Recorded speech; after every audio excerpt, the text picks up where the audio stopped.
Breaking news has just shaken Buckingham Palace, and it concerns Queen Camilla. Just 5 minutes ago, an announcement sent shockwaves through the royal family. After years of fighting for her place, her future now faces its most heartbreaking challenge yet. What has happened?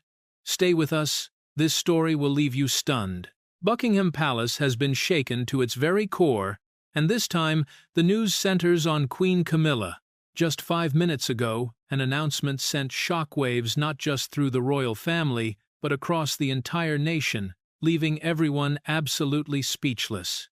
The camera flashes are exploding, headlines are erupting, and the whispers inside the gilded walls of the palace have become a deafening roar. For years, Camilla has waged a quiet war to earn her place, standing stoically beside King Charles through every storm of controversy and every moment of triumph. But tonight, her future, her very legacy, faces its most heartbreaking challenge yet.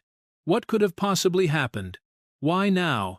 At the very height of her acceptance? And what does this seismic shift mean for the monarchy's fragile balance? Join us as we pull back the velvet curtain on a story that will leave you stunned. The truth behind the glittering smiles begins right here, in a palace trembling with shock. The evening air around Buckingham Palace was deceptively calm, the kind of profound stillness that so often precedes a violent storm.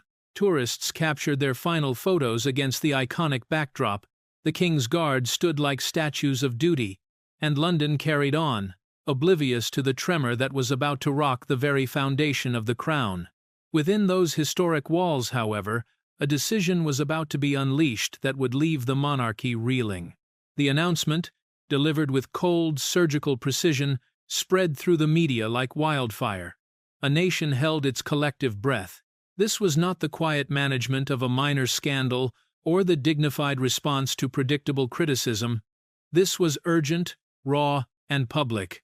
The carefully chosen words of the official statement, designed to soothe and control, only ignited a firestorm of questions, each one more terrifying than the last. For a woman who had spent decades enduring the relentless glare of public scrutiny, who had fought tooth and nail to climb from the depths of public disdain to the pinnacle of the monarchy, this moment felt like the cruelest of betrayals. After years of proving her loyalty, of weathering the endless comparisons to the ghost of Diana, of finally being accepted as queen, was it all about to be stripped away in a single, brutal announcement?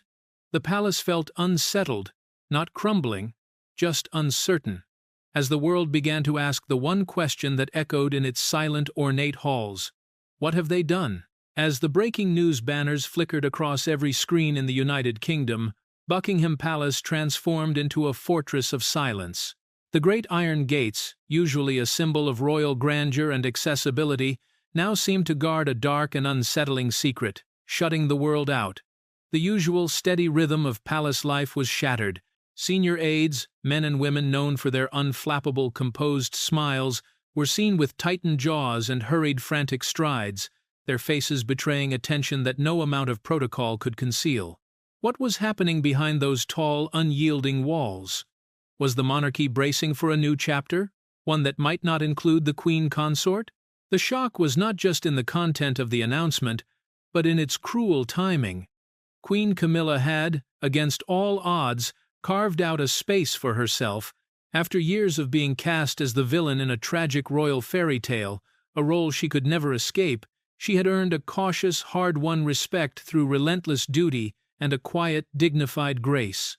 She had finally arrived. Or so it seemed. This sudden crisis ripped open old wounds, reminding everyone of the brutal, unspoken rule of royal life. Acceptance is never permanent. The crown, so heavy with the weight of history and haunted by the ghost of Diana, felt like it was slipping once again into the turmoil of the past. Reporters camped outside the palace described an atmosphere thick with uncertainty, a quiet storm impossible to ignore. They noted the unusual, almost complete absence of official comment and the visible, almost panicked, tightening of security. Every black car that slipped through the gates was scrutinized, every shadow analyzed as if it held a clue to the mystery. Was Queen Camilla discovering the depth of this crisis alongside the rest of the world, blindsided and alone? Or had she known this was coming, carrying the terrible burden behind her public smile all this time? The silence from the palace wasn't just a lack of information, it was a statement in itself, a roar of panic and disarray that was louder than any press release could ever be. The world was watching, and for the first time in a long time, the monarchy had lost control of the narrative. The initial shock quickly morphed into a global obsession. This was no longer just a British story.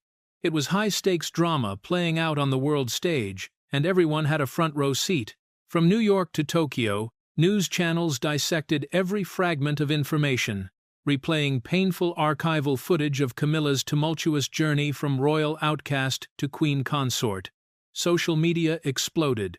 Hashtags about Queen Camilla trended within minutes as millions of people, armed with opinions and theories, weighed in on her fate. Was this a matter of health? A cold, calculated political maneuver?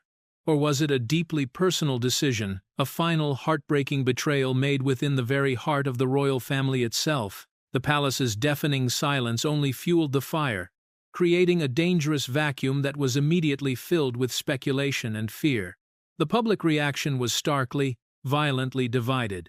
For some, the news was met with a quiet, profound sorrow. They saw a woman who had endured so much, who had patiently weathered decades of public scorn, only to face this final, heartbreaking test. They saw a story of loyalty being repaid with cruelty. But for others, there was only a cold, detached curiosity. They saw history repeating itself, a sense that the monarchy was once again preparing to reshape its image at the expense of an individual who had fought so long just to belong. The old fault lines that had defined the monarchy for a generation had been ripped open once more. Inside the palace, the walls were not just shaking metaphorically. Sources claim the tension was palpable, a quiet storm, impossible to ignore, that had settled over the entire household. The institution itself seemed to be at war with its own conscience, caught in an impossible struggle between loyalty and survival. As this chapter of the unfolding drama closes, one thing is chillingly clear. The palace is in shock, the world is watching, and everyone is waiting for the next tremor to crack the very foundation of the crown. To truly understand the crushing weight of the bombshell that had just been dropped, we must pull back the velvet curtain and rewind the clock. Hours before the world was left reeling, before the palace walls began to tremble, Queen Camilla's day began with the deceptive, almost haunting calm of routine. She was photographed leaving Clarence House, offering a polite, practiced wave to the small crowd of onlookers and a brief, composed smile to the reporters. There was no visible sign of trouble, no hint of the emotional devastation that was about to be unleashed upon her. For those who watched her, it was just another day in the life of the queen consort. But was it? Royal watchers now dissect those images with forensic intensity, searching for the clues they missed. Was there a flicker of sadness in her eyes, a tension in her posture hidden beneath the designer coat? Could it be that behind that practiced glittering smile, she was already carrying the heavy secret of what was to come? Or, in a twist too cruel to even imagine, was she completely unaware of the verdict that was about to be delivered upon her life? A life she had sacrificed so much to build. Her official schedule was predictably full. A visit to a children's literacy charity, a cause she has championed for years, followed by a private lunch and a series of meetings with royal aides. To the outside world, it was business as usual, a portrait of royal duty and stability. Yet, those who know the inner workings of the monarchy understand a chilling truth. Routine is often the most effective camouflage for crisis. Behind the handshakes and pleasantries, a storm was gathering, and Queen Camilla was standing directly in its path, whether she knew it or not. The calm was a lie, and the truth was about to erupt. As Queen Camilla moved gracefully through her morning engagements, a larger, unspoken drama was playing out just beneath the polished surface. Insiders now whisper that the atmosphere between her and King Charles that morning was heavy with an unspoken truth, thick with a tension that neither dared to acknowledge. Was there a difficult, perhaps even final conversation behind the closed doors of Clarence House before they parted ways? A heavy, suffocating silence during the car ride to their separate duties, broken only by a shared, knowing glance that acknowledged the approaching storm? Or was this all a cruel, calculated surprise, a decision that blindsided the very woman who had spent decades meticulously preparing for this role. The footage from her charity visit now carries a chilling new meaning. Her steady wave, her gracious nods, the gentle way she leaned in to speak with a child, all of it now appears like the final, heartbreaking performance before the curtain fell. Could the world have seen it coming if we had only looked closer at the cracks in the facade? Or was this moment so carefully staged, the truth so masterfully concealed, that not even the most seasoned royal expert could have predicted the sheer brutality of the fallout? Palace aides, when pressed by trusted contacts, would later speak of unusual activity that morning. Private meetings in the king's offices stretched longer than scheduled, security protocols were subtly, almost invisibly tightened, and urgent phone calls were made with a hushed intensity that signaled a crisis. Yet, Camilla continued her duties with unwavering, almost defiant composure. That is the terrible paradox of royalty. Duty does not pause for disaster. Appearances must be maintained, even as the very ground beneath your feet is crumbling into dust. And so, the morning carried on, tragically normal, as Queen Camilla walked unknowingly, or perhaps knowingly, toward the most painful chapter of her life. The performance was flawless, but the stage was about to collapse. While Queen Camilla was shaking hands and fulfilling her public duties, a very different, far more sinister scene was unfolding inside the gilded walls of Buckingham Palace. The calm exterior of royal life was merely a facade, a carefully constructed illusion for the cameras. Behind closed doors, whispers grew into urgent, hushed debates, and a deep, chilling sense of unease began to take root among those closest to the crown. Senior aides, the so-called men in gray, gathered in private, wood-paneled rooms, their faces grim and unreadable. Reports from palace insiders suggest that frantic calls were being exchanged between the king's private secretary, senior government officials in Whitehall, and trusted, long-standing family advisors. What could possibly demand such secrecy and such a swift, coordinated response? The speculation was rampant. Was this about the health of the king, a crisis that could alter the line of succession overnight and throw the entire nation into mourning? Or was it about Camilla herself? A decision so monumental, so earth-shattering, that it would not only redefine her role in the eyes of the world, but shake the very foundations of the modern monarchy. We may never know the exact words spoken in those tense, high-stakes meetings, but the body language of those who entered and exited spoke volumes. Tightened jaws, hurried strides through the long palace corridors, and the complete unnerving absence of the usual polite pleasantries hinted at a reality far more fragile than the public could ever imagine. They weren't just managing a story, they were desperately trying to prevent an institutional collapse. The palace was bracing for news that would be impossible to control, no matter how carefully the official statement was phrased. The storm was no longer gathering, it had broken, and they were trapped inside.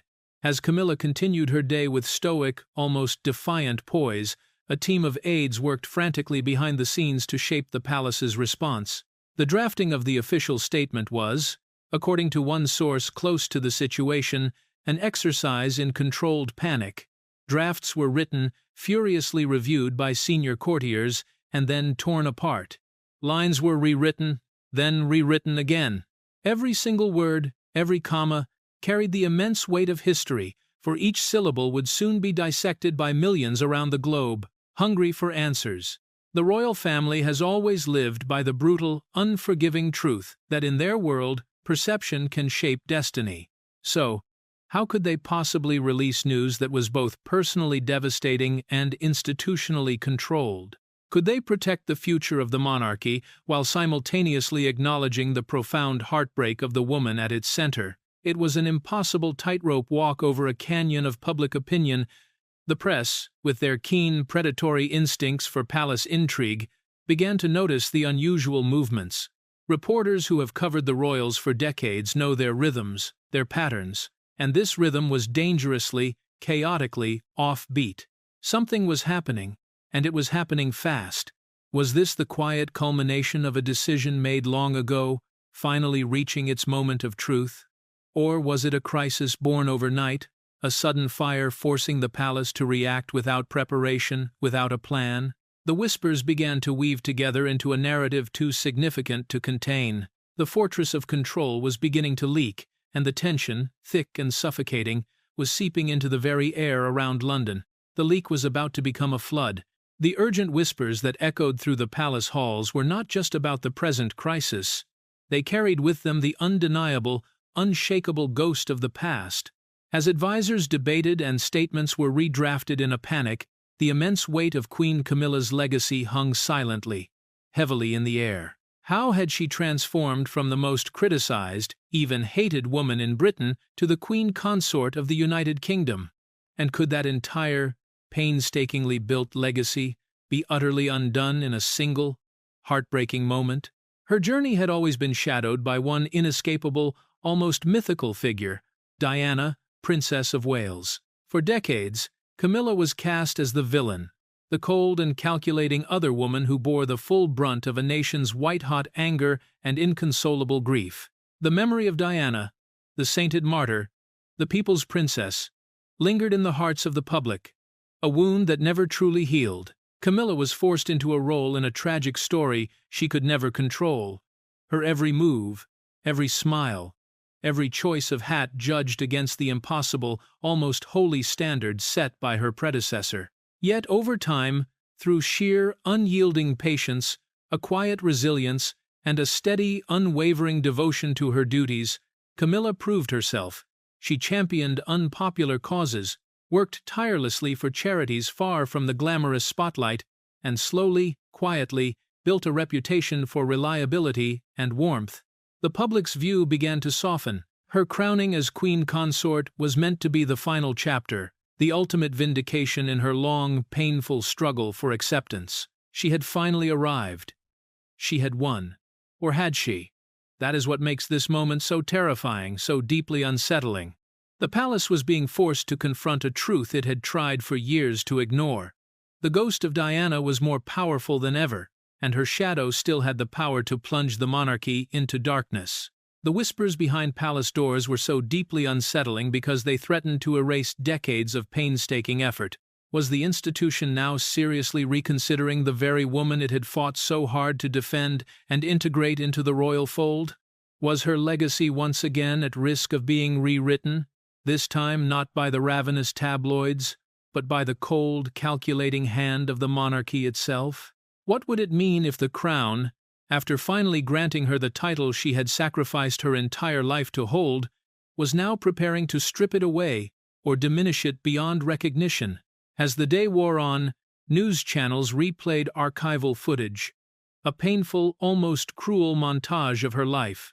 The harsh, unforgiving headlines of the 90s, the frosty public receptions where she was met with glares of contempt, and the slow, arduous, step-by-step rebuilding of her image. They contrasted those dark moments with more recent clips of Camilla smiling confidently beside King Charles, a poised queen standing with world leaders on the global stage. Had all those years of endurance, all that silent sacrifice, all that patient waiting been for nothing? Inside the palace, advisors were weighing not only the immediate crisis, but the historical narrative that would inevitably follow. A legacy is not just about titles and ceremonies. It is about how history remembers you. Would Camilla be remembered as the queen who finally, against all odds, won her place? Or would she be remembered as the woman whose crown slipped away when she least expected it? A tragic footnote in the story of the Windsors? This was not just a personal crisis.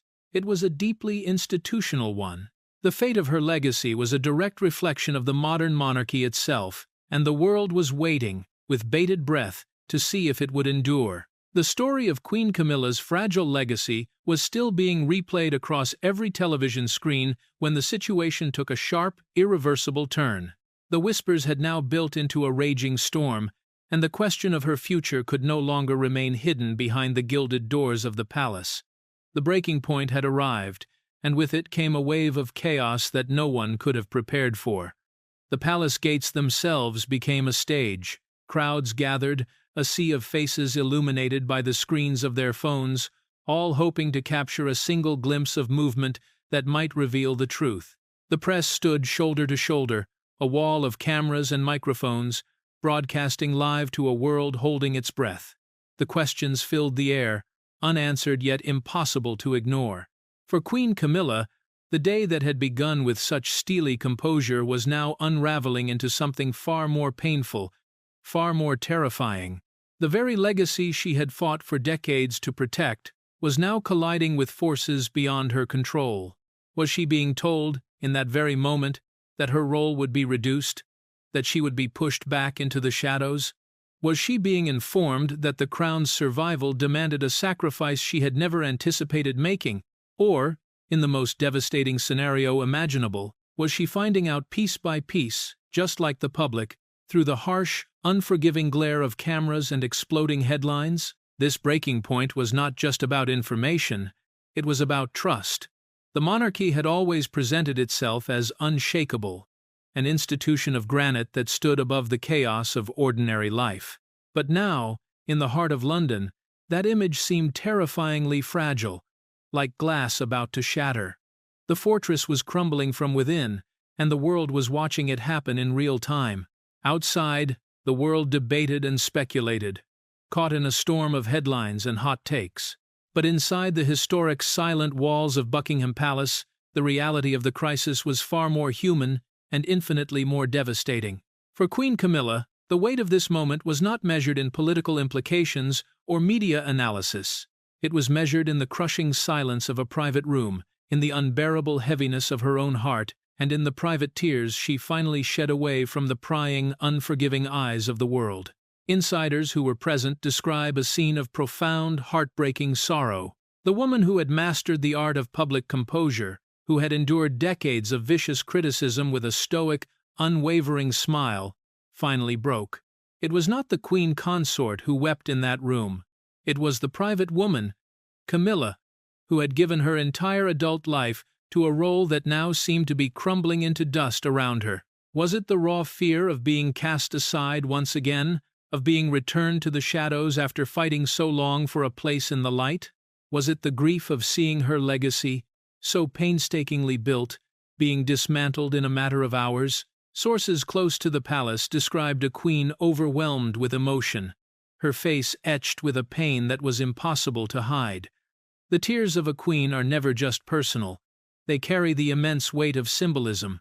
But in that private, lonely space, all that mattered was the raw humanity of a woman who found herself at the center of a decision that threatened to erase everything she had ever worked for. And as she wiped away her tears, did she wonder if the man she trusted most, the king she had stood by for a lifetime, was about to make the most painful and final choice of all?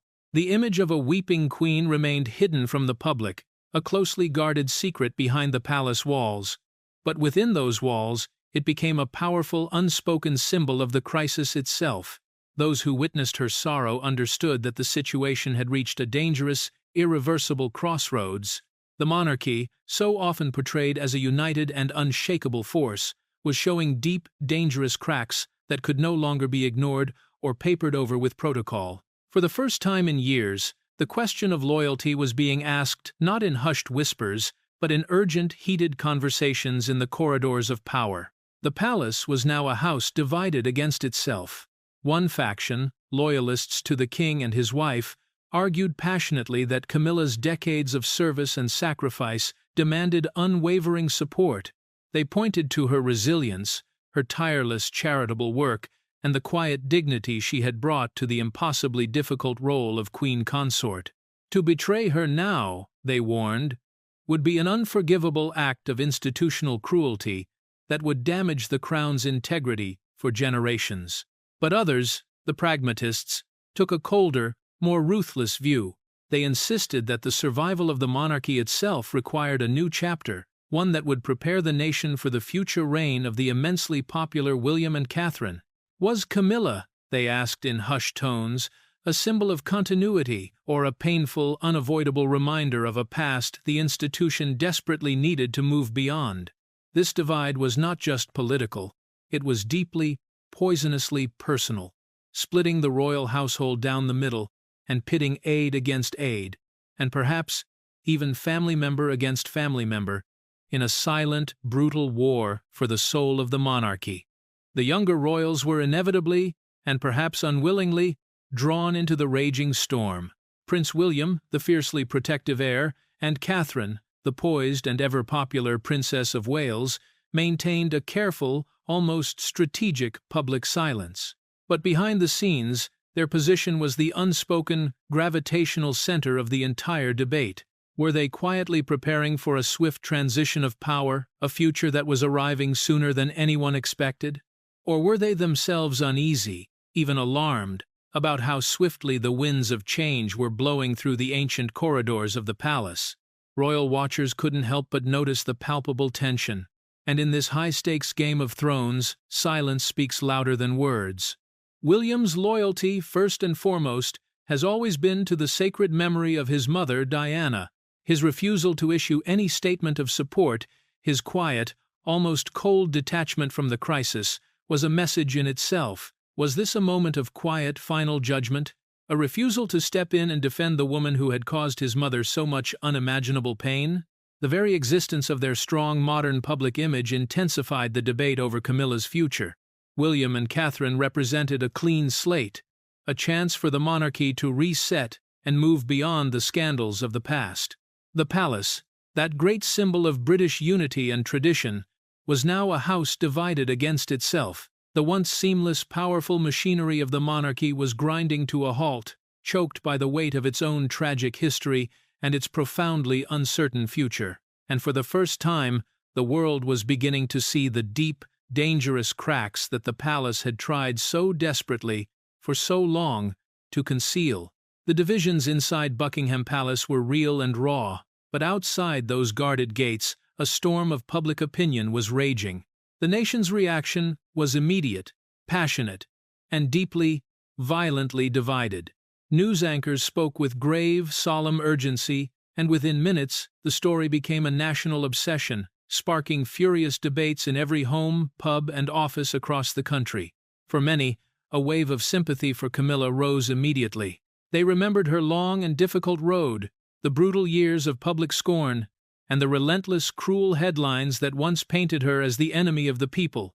To them, her unwavering loyalty to King Charles had softened old wounds, and the possibility that she might now be cast aside felt deeply unjust. They saw her tears, even if they were only imagined behind closed doors, as a symbol of a woman who had given everything, only to risk losing it all. But others were far less forgiving. Old wounds run deep, and for some, Camilla's past could never be fully erased or forgotten. They viewed this crisis not as a tragedy, but as a necessary, long overdue correction.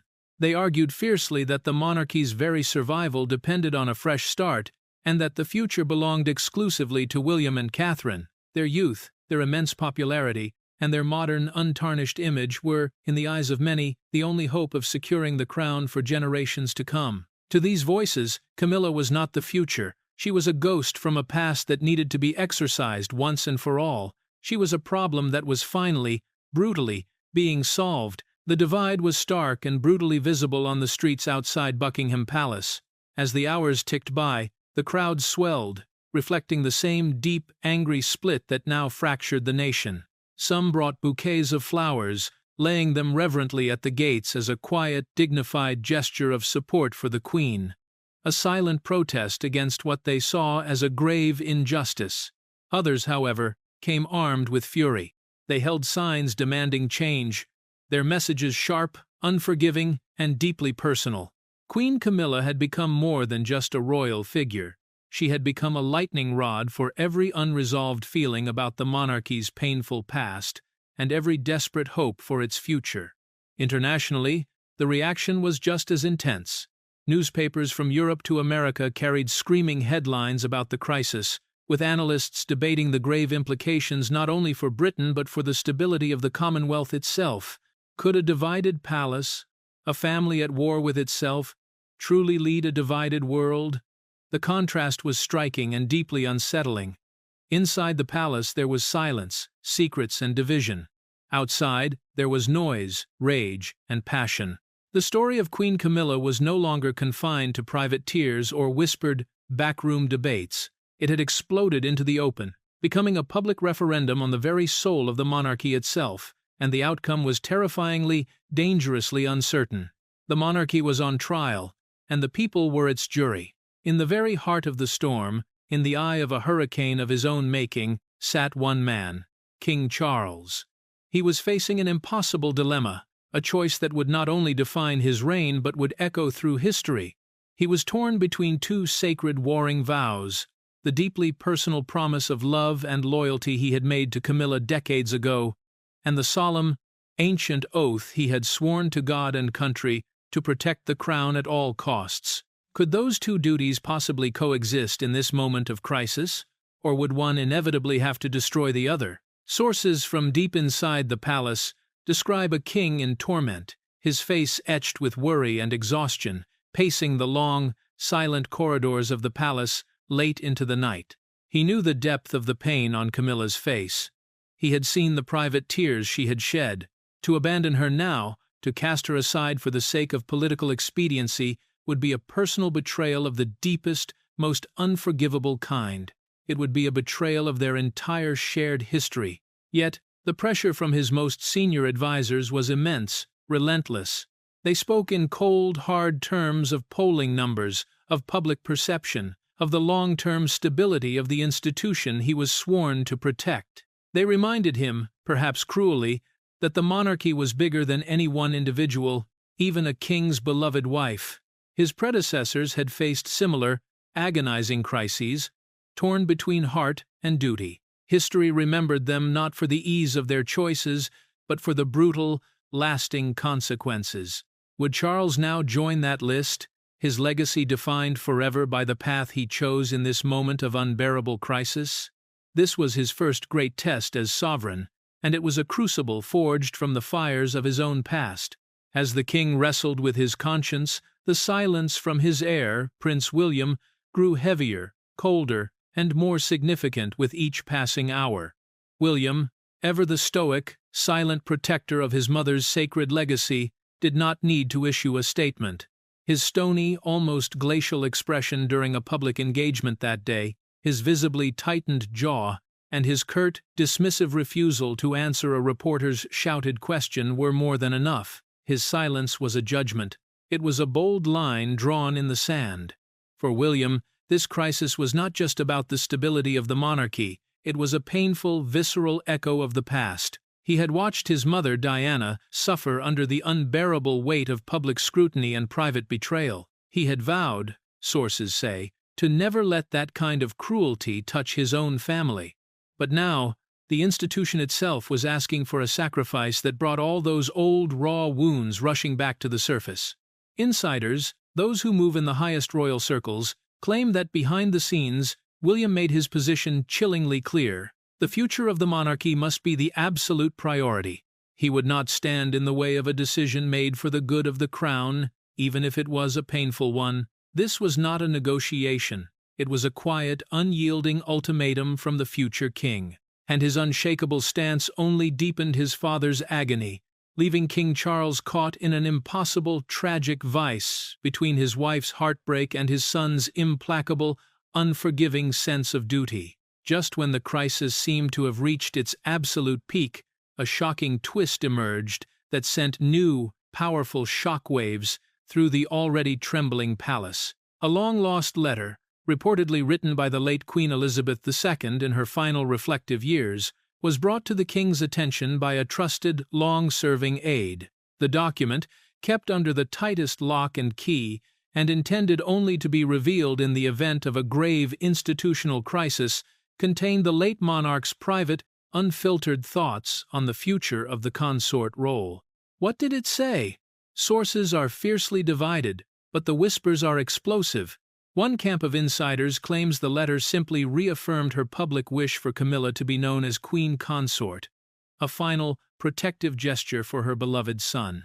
But another, far more scandalous rumor suggests the letter contained a secret, devastating addendum, a break glass in case of emergency clause. This clause allegedly advised Charles that if the monarchy's popularity ever fell below a certain critical threshold, difficult, even brutal, sacrifices would have to be made to secure the direct line of succession for William and his children. The discovery of this letter changed everything. The decision was no longer just Charles's to make, a battle between his heart and his head. It was now a matter of honoring his mother's final, secret wishes. The document, written with the cold, unsentimental pragmatism of a monarch who had weathered countless storms over 70 years, provided a potential, albeit heartbreaking, path forward. It was a queen's final, calculated move from beyond the grave, and it could either save Camilla or destroy her completely. Armed with the late queen's secret, almost prophetic letter, and pressured by his heir's cold, silent judgment, King Charles knew a decision could no longer be delayed. The breaking point had become a final, brutal ultimatum. According to palace insiders, he convened one last agonizingly tense meeting with his most trusted advisors and senior family members. The atmosphere in the room was described as heavier and more somber than any since the death of the Queen herself. In that room, behind closed doors, the future of Queen Camilla was debated one last time. Would they follow the path of loyalty, of love, risking a torrent of public backlash and a potential catastrophic clash with the future king? Or would they enact the painful sacrifice clause allegedly outlined in the late monarch's letter, diminishing Camilla's role to secure the institution's long-term survival at any cost? For Camilla, the day had already taken a devastating toll, leaving her emotionally bruised and weary, but not defeated. She knew, better than anyone, that survival within the gilded cage of the monarchy required a resilience bordering on inhuman. But was this the one test she could not pass? Was this the end of her long, painful journey? The moment the crown she had sacrificed everything for would ask her to step aside for its own preservation. The monarchy, an institution built on centuries of ceremony and absolute control, now found itself cornered by the very silence it had sought to maintain. A choice had to be made, and the world was waiting for the axe to fall. As dawn approached over a restless, waiting London, one reality became chillingly clear. Whatever was announced from behind those silent palace gates would not simply affect Queen Camilla, it would reshape the monarchy for a generation. The institution that had once seemed eternal, as permanent as the stones of Buckingham Palace itself, now stood vulnerable, subject to the harsh judgment of its people and its own unforgiving history. What happens next remains terrifyingly uncertain. Will Queen Camilla emerge from this devastating storm with her crown intact, her hard-won legacy secure, and her husband's loyalty finally, unequivocally proven? Or will this be remembered as the moment the monarchy chose cold survival over love, when a queen's private tears marked the beginning of a new and deeply uncertain era? The answers are coming. The palace is preparing to speak, but the truth, when it finally arrives, may change the crown forever. The long night over Buckingham Palace has ended, but the questions linger like shadows. Queen Camilla now stands at the very edge of history, and this next, unwritten chapter will decide her fate, and the fate of the monarchy she fought so hard to join. Share your thoughts in the comment section below. Do you think the monarchy should choose loyalty or survival? Remember to like, share, and subscribe for more. Also, click the next video showing on your screen and you will enjoy it.